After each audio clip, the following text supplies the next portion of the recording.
ngati pali funso limene lavuta kwambiri ku inbox kwa ineyo ndi ilili akuti Morton Baghaya, hide my ID. Of course I say ineyo vuto langa Ndikumawazila Msanga ndingapange chani kuti ndisinthe izizi nde at least nditati ndionese inbox yene. I think ndikatima screenshots at least anyamata 20 andifunsa limene lili. Thank you very much for reaching out in the nyamata nzano timakambirana nkhani izizi. Let's just take it on. Pachizungu amati premature ejaculation. Kupanga ejaculate kwa normal kuyena kukhala 5 minutes kufika 7 minutes. Okay? Madoyo ena kama fika mpaka na 30 minutes. Ndiyambe chonchi. Inuyo ngati mukuwazira isana kwane 3 minutes or 1 minute. Ndiyambe chonchi. Congratulations, inuyo ndi muli ndi mkazi wokoma. Muli ndi mkazi wokoma. Mamuna aliyense amene tikakhaji mkazi chinali yadzimatako dzimahipi za po. Mabele osongoka po. There is no reason kuti inuyo muzifika mpaka na 2 hours. Why? Nde inuyo ngati mukubwera inside 3 minutes to 5 minutes. That's enough. The proof yoti mkazi wanu ndi wokoma. Amakupasa ni chikoka. Mumamfuna, mumamfila. There is no reason kuti inuyo muzitani, muzidandaula. Amene mumabwera msangano chifukwa choti mkazi wanuyo ndi wotani, ndi wokoma. Koma imene yoyo ndiyika apopo ndi nkhani ndi yakuchipatala. Ndinanena kale kuti ineyo si ndi dotolo nde izizi ndi zamacheza chabe. Koma mutha kupezamo 1 or 2 things machezawa. Okay, pali zinthu ziwiri. Premature ejaculation alipo amitundu iwiri. Yoyamba timati primary. Yoti kuyambira kale anthu ena ake amabwera amawazira within 3 minutes or 1 minute. Nthawi zina osalowetsa sonkoma kungokukhuza mzimaye basi kuwazira.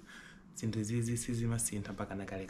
Zimene zozo ndi case ya serious kwambiri. Yachiwiri timati secondary premature ejaculation. Zimene zozo zimakhala kuti unali normal nde zangoyamba kuchitika kumene. Okay? Komanso tiwonesese kuti tisiyanise premature ejaculation kwa anthu amene apeza chibwenzi koyamba, anthu oti akupanga short time, anthu oti ali excited mwina wakumana kumene, chibwenzi choyamba kumene, wakwatira kumene. Sizodabwitsa kuti munthu uwazire msanga. Pali anthu ena kamakhala kuti basi wasangala kwambiri kuti chiki chavomerade. Ndiye kumakhala kuti tsiku loseli you have been expecting that. Ndezi mapezeka kuti watani kungolowa mu room. Kungolowa mu room munthu watani wawazira. That is not premature ejaculation. Premature ejaculation muyambe kuipanga consider zikamachitika kwa kanthawi kakatali. Okay? Ndi normal kuti inuyo zimayi kuti mwakumana naye kumene kuti zimene zichitike. Ndi normal kuti chibwenzi choyamba kumene. Ndi normal kuti inuyo mwasangala kwambiri tsiku limene lokhala ndi chani. Is normal. Komano zikamachitika no. Ndi pamene timaiti chani premature ejaculation. Okay, funso ngomati kuti premature ejaculation imayamba bwanji, zimakuchitikira bwanji munthu. Okay, pali zifukwa zambirimbiri koma ndizi yali motere kwa malinga ndi mmene ndimaonera ineyo. Choyamba ndi performance anxiety. Munthu umafuna kukhala kuoneka dolo ndi umapanga affect brain. Zimayi wakuuza kuti ndikubwera ku room kwakuku. Ndi iwe umakhala under pressure to perform. Zimayi amakupasa ma expectations ena ake ndi iwe umafuna uoneke wina ake. Zimene zimakupangisa kuti iweyo pakhale mismatch ndi brain yako. Ndi zimapezeka kuti zimayi uja kwabwera iweyo you are anxious and it's affecting you. Ndi zimene zimapangisa chani premature ejaculation. Kupaliso zifukwa zina kuti mwina muli ana kunali traumatic event ina yake mwina anagwirani wala anapanga ni molested kandi dansembe kandi jani. Ndi zimene zozo zimachitikasa. Then kuliso zinthu ngati jani kodi something wrong with your prostate. Kuli muli gland ina yake ili pafupi ndi mabati kumene kuti mati prostate. ikakhala kuti yawonongeka or ili inflamed zimapanga affect chani ma minutes amene ino mumakhala mukutani mukuthira batile nde pali zimenezozo nde kuliso secondary ejaculation yonena kuti wakula kale munthu ukuyuza ma drugs, wakula kale munthu ukumwa motani mopitiriza. Komanso china the stress mu moyo kapena mu relationship, iweyo basi kuntchito sizikuyenda, banja sizikuyenda, brain imafuna uwazile because padziko panopa ife tinakhalira kutani kupanga prolong species yathu. The brain imati thana nazo koma thupi is not there. Cause inazo kuwazila Msanga kuli related ndi erectile dysfunction. Erectile dysfunction ndi kulephera kuyizusa kumene. Kulephera kudzusa ndi kuti munthu akuluakulu or ena kuti thupi lawo lawonongeka ndi chani ndi kunenepa or zinazi amalephera ndi kuyizusa kumene. Imene yoyo ndi nkhani ya tsiku lina timati erectile dysfunction. Koma lero ndi premature ejaculation kuti yadzuka koma within 3 minutes iwe wamalisa. The stress is very important. Stress ya relationship, stress ya kuntchito, stress ya life. Okay. Ne ndibwere no kufuso limene andifusa anthu kodi zimenezi monga zipange reverse bwanji. Number 1, do it more than once. Mupange kawiri or katatu. Okay? Kazi wanyi yo upanga kamozi zichitika zimenezozo. Round number 2, automatically ngati munayamba ndi 1 minute mubwera pa 3 minutes. Mukafika round number 3 you are guaranteed kuti mufika 7 minutes or more. Ndemo zipanga osati chaka kamozi, you are likely going to have ma situation ngati imeneyo. Number 2, pali ma exercises amene mungapange oti amathandiza kupanga firm up imene limati pelvic floor mahipi mungati muli ma muscles ena kuti mukapanga exercise bwino amakuthandizani kuti inuyo musawazire Msanga. Ndi kuli ma Kegel exercises kumene koko kuli ma squats, ma front squats, muzipanga swing ma kettlebells aja, komanso muzipita ku gym general, komanso luzani weight general. Ndi ma exercise mukamapanga chonchi zimathandiza kuti testosterone akhale kwambiri, kuti mkhale ndi ma dopamine levels abwino, komanso kuti chani mind muscle connection ikhale improved. Ndi yamba ni gym komanso mpange focus on zimene timati chani leg day ndi mpanga focus ma exercise of a lower body ngati ma squats, ngati ma kettlebell swings, ngati ma Kegel exercise. Maka Kegel exercise ndi makhala straight kupanga firm up chani pelvic floor. Okay, ndeta nena kuti muzipanga ma exercise komanso yankhola nani ndi ukondedwa anu. Zimene zimakhala related ndi lack of communication. Kodi akupasani pressure, kodi akusangalala nani, kodi muli under pressure kuti mpange perform. Mpeza nzimayi uja ukuzani kuti just take it easy.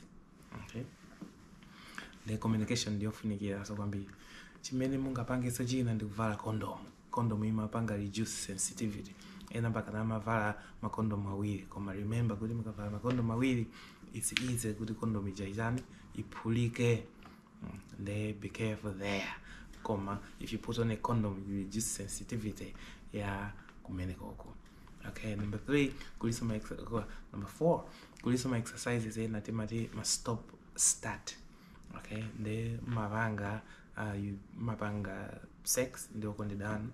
Ukakhala kuti ukhala ngati ziyambike umasiya, you take a break, kuyenda or mwina kukamba nkhani ndi kuyambasa.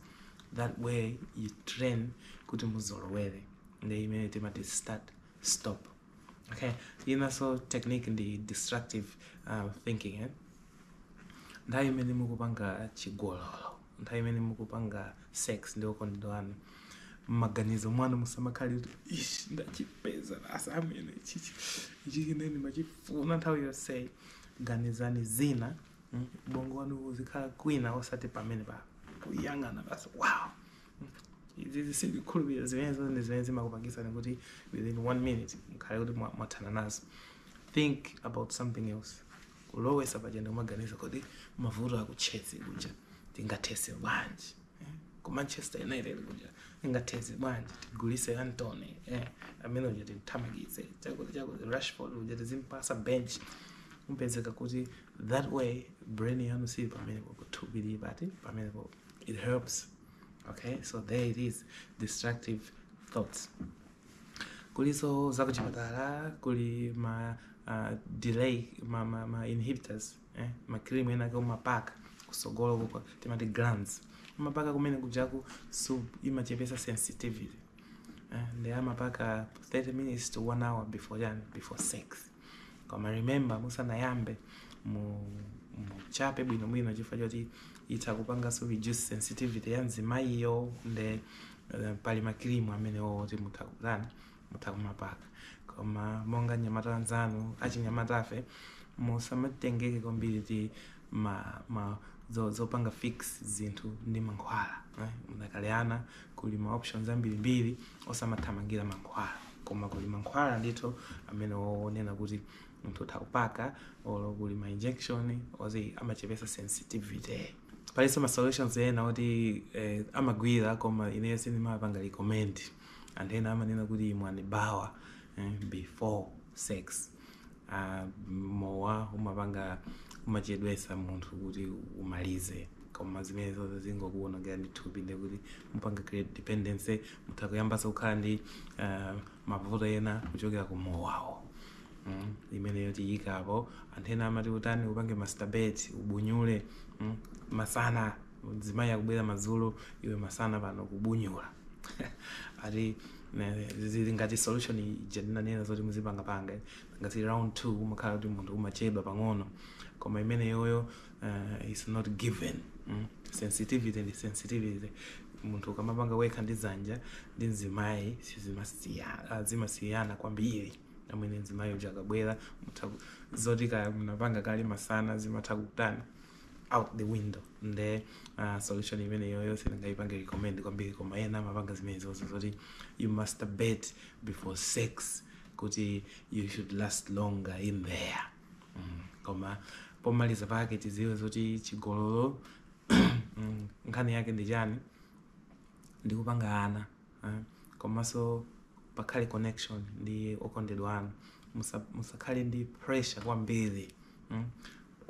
Kuli umaziwa mkango uja umapanga sex just for 20 seconds ndipo amapanga pachaka kamozi.